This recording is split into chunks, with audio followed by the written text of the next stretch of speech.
Well, thanks very much. Good morning, good afternoon, good evening, colleagues. I just want to also just compliment what my dear friend Stefania was mentioning, and how much we appreciate this collaboration also with you, Stefania, with UNESCO, but also across the organization, but also with Jaime and Andreas in this partnership, specifically on this report, but also more generally on our collaboration throughout the sector, and particularly during these last 15, 16 months in responding to COVID-19. And as I know, we're all jointly committed to continuing this collaboration moving forward during these challenging times. I think a colleague is bringing up the presentation, or I can from my side. I'll be brief. I know we're running behind time, and just highlight a few key stats before passing over to my colleague Andreas from OECD, who's going to pick up, I think, from additional stats. Someone I think is, or maybe should I bring up? Maybe I'll go ahead and bring up the presentation. I think you can now see it. So I'm just going to highlight a few very brief statistics and some takeaway key messages on a joint survey that we undertook across, supported by the organizations you'll see mentioned at the bottom of this screen here, the World Bank, OECD, UNESCO, and ourselves at UNICEF. One of the key issues, of course, over the last 15 months has been the number of instructional days that were lost. Most of my slides coming in the next couple minutes have a similar structure. We've categorized the countries by income group, and also the average is on the right. Here you get a sense of how many days have been missed. It's significant. You can see the differences by level of education and also by income group of the countries. The good news is, while there has been significant numbers of days missed by students and the most disadvantaged, marginalized children affected the most, that will not be a surprise to all of us on the call, and I know we've much discussed that. The good news is there was enormous amount of effort by governments, by partners, by global actors to provide access to remote learning. This slide gives a sense of the level of access, the percentage of countries that adopted the different types of modalities, which are across the bottom. I guess to be expected as we move up into higher income groups of countries, tend to be more reliant on online platforms, but you can see very pervasive use of television and radio and other distant learning modalities.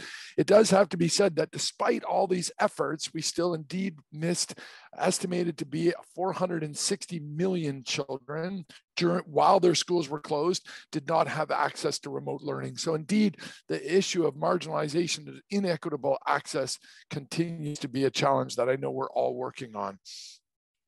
In this slide here, you see a breakdown on the share of countries that had different modalities between by level of schooling. And it's interesting to note, of course, that this overlaps also with income levels. And you'll see the share of respondent countries that by income group and level of education. And as again, we moved up in both in levels of education to secondary schools and upper secondary education, but also in income, you had greater access. So I guess a key takeaway message continues to be the importance of focusing in on lower age groups, and also in countries in low middle income countries and low income countries where children have less access to remote learning. Specifically now on support measures. Now, this is absolutely critical, and a key lesson we've learned over the last 15 months is, while access to remote learning is critical, enabling that to be effective, support measures need to be put in place. And you'll see some examples of support measures across the bottom, whether that be to subsidize the cost of access to the internet or enabling provision of devices and access to devices. It's critical for us, and I think a key correlate to success has been the level of proactiveness of enabling children, in addition to broad scale access to remote learning, the support measures in place, and those in lower income groups, those countries in lower income groups needing additional support in order for remote learning to be successful. Now, whether teachers were required or it was a policy level decision for teachers to offer remote learning at the time, you'll see a break similarly, low income on your left and the average on the right, and higher, and each bar graph representing an income group of countries. And you'll see that the requirement for teachers to engage in remote learning increased as income increased in terms of the category of countries, and on the right is the average. Key though to the requirement is this next and penultimate slide, is the level of support to enable. So one thing obviously is to require teachers to provide remote learning. Another is to enable them to realize this requirement. And you can see the examples of support that were provided to teachers. Obviously also a key correlate with success is the level of support that teachers and learning facilitators were provided to enable remote learning during this challenging time.